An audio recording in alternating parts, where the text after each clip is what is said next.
భక్తివర్ణ ప్రేక్షకులకు శుభోదయం. 8/10/2024 స్వస్తి శ్రీ చంద్రమానం క్రోధినామ సంవత్సరం దక్షిణాయనం శరదృతువు ఆశ్వీజమాసం శుక్లపక్ష పంచమి అనంతర షష్ఠి మంగళవారం. పంచమి ఉదయం 6:58 వరకు. నక్షత్రం జ్యేష్ఠ నక్షత్రం రాత్రి 12:48 వరకు. అలాగే శేషవర్జ్యం ఈరోజు ఉదయం 7:09. దుర్ముహూర్తాల ఉదయం ఈరోజు 8:15 నుండి 9 వరకు. రాత్రి దుర్ముహూర్తాలు 10:34 నుండి 11:23 వరకు. సూర్యోదయం 5:54, సూర్యాస్తమయం 5:44. అమృత గడిల మధ్యాహ్నం 3:33 నుండి 5:14 వరకు. రాహుకాలం ఈరోజు మధ్యాహ్నం 3 గంటల నుండి 4:30 వరకు రాహుకాలం. శుభ సమయం ఉదయం 5 గంటల నుండి 5:30 వరకు. సాయంకాలం 4 గంటల నుండి 5 గంటల వరకు. సౌభాగ్యయోగం ఉంది ఈరోజు తెల్లవారుజున 5:30, బాలవ ఉదయం 6:58, కౌలవ కరణం రాత్రి 7:12 వరకు. నవరాత్రి మహోత్సవాలలో ఈరోజు 6వ రోజు. 6వ రోజున మనం 6 ఏండ్ల బాలికను ఈవేళ కాళిక అనే పేరుతో ఆరాధన చేయాలి. బాలాపూజ చేస్తాం కదండి, ఆ బాలాపూజ చేసినప్పుడు ఈవేళ కాళిక అనే పేరుతో 6 సంవత్సరాల అమ్మాయిని కాళిక అంటారు. ఈమెని విశేషంగా ఆరాధన చేస్తే దారిద్ర బాధలు తగ్గుతాయి, విజయం కలుగుతుంది, రాజ్య సమ్మోహనం కలుగుతుంది, రాజ్య లాభాలు కలుగుతాయి. మహారాజులైతే తప్పనిసరిగా ఆరాధన చేసేవారు అన్నమాట ఈ అమ్మాయిని. కాబట్టి 6 ఏండ్ల బాలికను కాళిక అనే పేరుతో ఆరాధన చేయాలి. మనకి శైవ క్షేత్రాల్లో శక్తిపీఠాల్లో శ్రీశైలంలో ఈరోజు చక్కగా మనకి కాత్యాయిని దేవిని ఆరాధన చేస్తూ ఉన్నారు. పంచమి అనంతర షష్ఠి కాబట్టి కాత్యాయిని అమ్మవారు అన్నమాట. ఈ కాత్యాయిని దేవి ఎలా ఉంటుందంటే సింహాసన గత నిత్యం చంద్ర సహోజ్వలకరాం శార్దూల వరవాహన కాత్యాయిని సుబంధద్యా దేవీ దానవగాతిని చంద్ర సహోజ్వలకరాం శార్దూల వరవాహన కాత్యాయిని సుబంధద్యా దేవీ దానవగాతిని. శత్రువులు నశింపచేయి కాత్యాయినీదేవి, రోగాలు నశింపచేయి అని విశేషంగా మనకి కాత్యాయినీదేవి యొక్క ఆరాధన. మోడీ గారు కూడా కరోనా సమయంలో ఈవిడ్నే ఆరాధించారు, ఆయన స్తుతించారు. చంద్ర సహోజ్వలకరాం శార్దూల వరవాహన కాత్యాయిని సుబంధజ్య దేవి దానవగాతిని, దానవులందరినీ కూడా నశింపచేయి తల్లి అని. అయితే ఈ కాత్యాయిని దేవికి మరొక పేరు దుర్గా అనే పేరు కూడా ఉందన్నమాట. ఈ కాత్యాయిని అమ్మవారికి విశేషంగా నైవేద్యం కేసరీ బాత్, అది గోధుమ నూనెతో తయారు చేసి కేసరీ బాత్ నివేదన చేస్తారు, ఎర్రగా కానీ అలాగే పింక్ కలర్లో కానీ చక్కగా అమ్మవారికి కేసరీ బాత్ నివేదన చేయడం జరుగుతుంది. ఇంకా ఈరోజు మనకి విజయవాడ అలాగే అనేక అమ్మవారి క్షేత్రాల్లో మహాలక్ష్మి అమ్మవారు పంచమి తిథి మంగళవారం కావడం, విశేషమైన అవతారాల్లో మనకి మంచి ధనాన్ని, ఐశ్వర్యాన్ని, సంపదల్ని కలిగించే అమ్మవారు లక్ష్మీదేవి వచ్చిందన్నమాట. ఈ అమ్మవారు ఎలా ఉంటుందంటే అమ్మవారు విశేషంగా ఈరోజు అమ్మవారిని ఆరాధించాలి. పసుపు రంగు వస్త్రం కానీ, ఎరుపు రంగు లేదా గులాబీ రంగు, పింక్ కలర్ అంటారే పసుపు, ఆ రంగు వర్ణంలో ఉన్న చీరని లేదా బంగారపు వర్ణంలో ఉన్న చీరను అమ్మవారి ధరింపచేసి, సంపెంగ పువ్వులు, కలువ పువ్వులు అంటే అమ్మవారికి పద్మాక్షి పద్మసంభవ అన్నాం కదా, ఆ పద్మాలన్నా కలువలన్నా చాలా ప్రీతి. నందివర్ధనం, తులసి, కలువ పువ్వులతోటి పద్మాలతోటి కూడా విశేషంగా ఆరాధించాలి. అమ్మవారికి ఇష్టమైనటువంటిది క్షీరాన్నం, ఆవు పాలతో తయారు క్షీరాన్నం, నీళ్లు కలపకుండా చక్కగా క్షీరాన్నం, గారెలు, పెరుగులో గారెలు, పాకల్లో గారెలు, పూర్ణంబూర్లు, రవ్వ కేసరి, చక్కెర పొంగలి అమ్మవారికి చాలా ప్రీతి అని చెప్పారు. లక్ష్మీదేవికి ఏది ఇష్టమో చెయ్యాలి. ఆడ పాలల్లో పుట్టేది కదా, పెట్టకూడదని ఎక్కడే పాలల్లో పుట్టి తినకూడదని ఉంది ఏంటండి, కాబట్టి అదేమీ లేదు. కాబట్టి అమ్మవారికి క్షీరాలు కూడా నివేదన, యాలకులు వేసి క్షీరాలు, పటికి బెల్లం పౌడర్ పాలల్లో వేసి, గోరువెచ్చని పాలు, చల్లారని పాలు, గోరువెచ్చగా ఉన్న పాలల్లో ఇలాచీ పౌడర్, యాలకుల పౌడర్ వేసి అమ్మవారికి నివేదన చేయవచ్చు, చాలా మంచిది కూడా. పాలతో పంచామృతాలతో అభిషేకం చేయడం మహాలక్ష్మి అమ్మవారికి విశేషం. కలువ పూల మాలను కూడా ధరింప, తులసిమాల, తామరమాలతోటి విశేషంగా అమ్మవారిని ఈరోజు ఎంత ఆరాధిస్తే అంత విశేషమైన శక్తి కలుగుతుంది అని మనకి చెప్పడం జరుగుతుంది. ఇంకా అమ్మవారు మామూలు విషయం కాదు. నమస్తేస్తు మహామాయే శ్రీపీఠే సురపూజితే శంఖచక్ర గదాహస్తే మహాలక్ష్మి నమోస్తుతే. అమ్మా నీకు నమస్కారాలు. అమ్మవారు శ్రీచక్రం మీద శ్రీపీఠం మీద బిందు రూపంలో ఉంటావు తల్లి. శంకు చక్రాలు ధరించుడు స్వామి ఎలా ఉంటారు నువ్వు అలాగే ఉంటావు.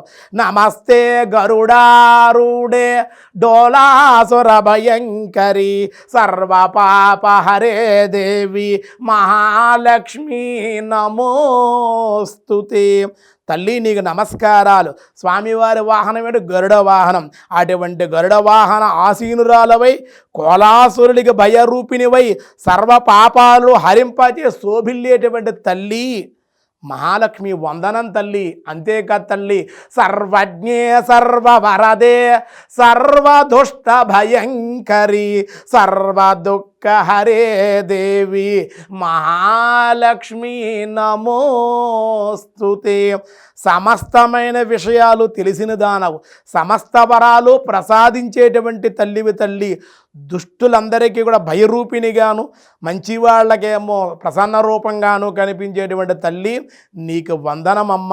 సిద్ధి బుద్ధి ప్రదే దేవి భుక్తి ముక్తి ప్రదాయిని మంత్రమూర్తే సదాదేవి మహాలక్ష్మి నమోస్తుతే.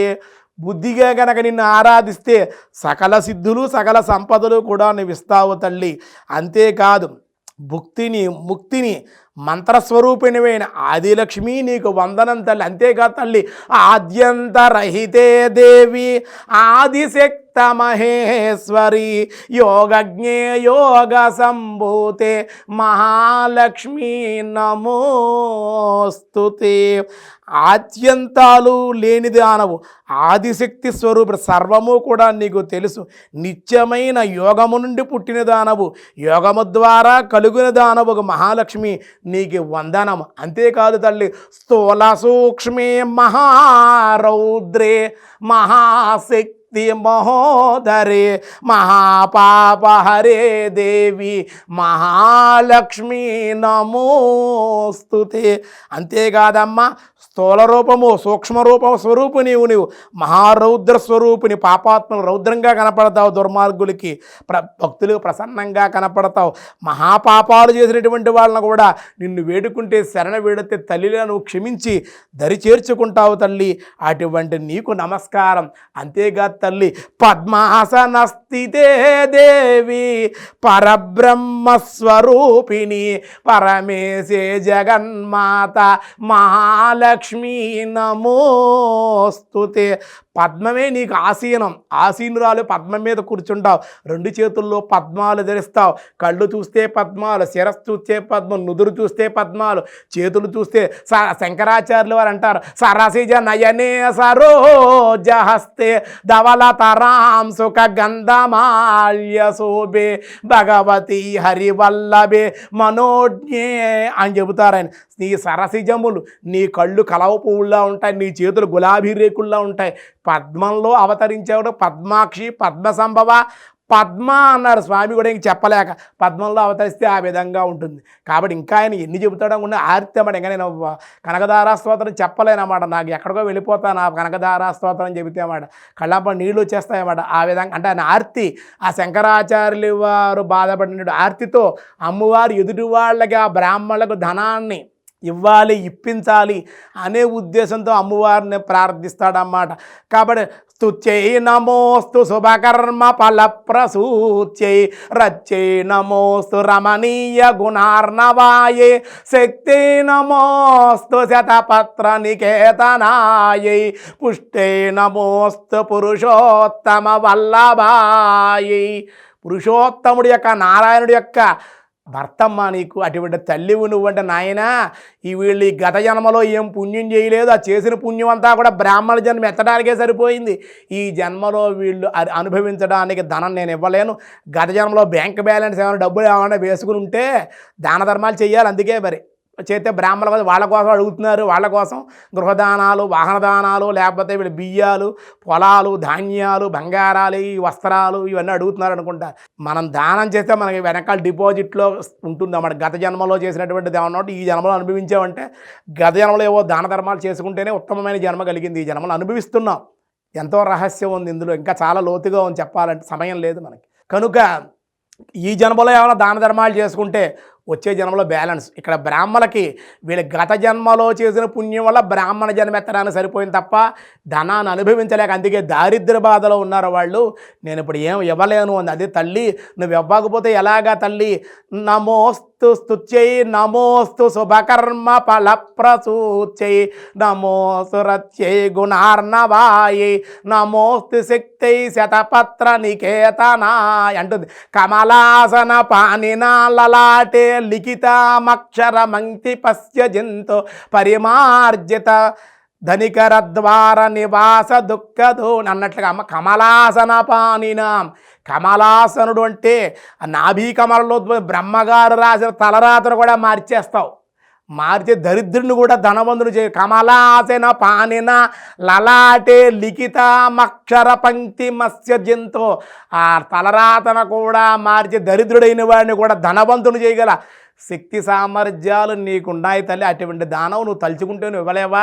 సరే, ఈ బ్రాహ్మణ గతజన్మలో పుణ్యం చేయలేదు అనుకుందాం, బ్రాహ్మణ జన్మ ఎత్తడానికి సరిపోయింది. కానీ నేను నిన్ను స్తుతించాను కదా, నమోస్తు నారాయణ వల్లభాయే, నమోస్తు రచ్యేర, నమోస్తు తుచ్చే రమణీయవాయే, నమోస్తు నారాయణ వల్లభాయే.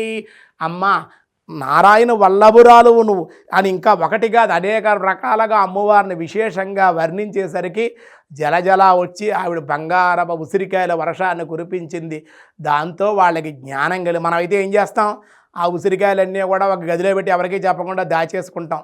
చాలామంది ఈ మధ్యన పెంకులు, ఆ ఆకులు, ఆ చెట్టు బెరల్లో కూడా మట్టి కూడా పట్టుకొచ్చేస్తున్నారు. మన వాళ్ళకి ఆశ మాట, కొట్టిస్తూ లేపాలి కోరిక బాట, వీళ్ళకి సునాయాసంగా కొట్టిస్తూ లేపాలి, కష్టపడకూడదు.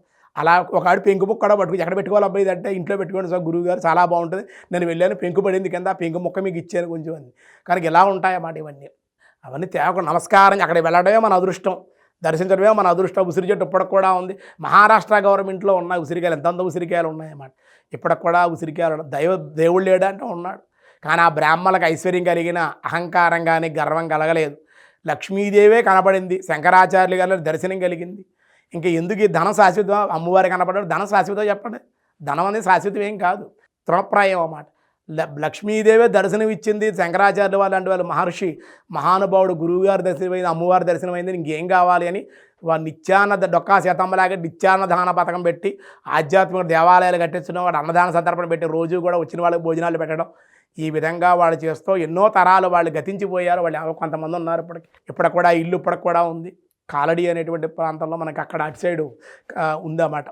కర్ణాటక, చెన్నై ఆ ప్రాంతాల్లో మనకి గృహం ఇప్పటికి కూడా ఉందన్నమాట. ఆ గృహం కూడా మనకి దాని కనకదార బంగారపు ధార కురిసిన గృహం అంటూ ఉంటారు అక్కడ వాళ్ళు.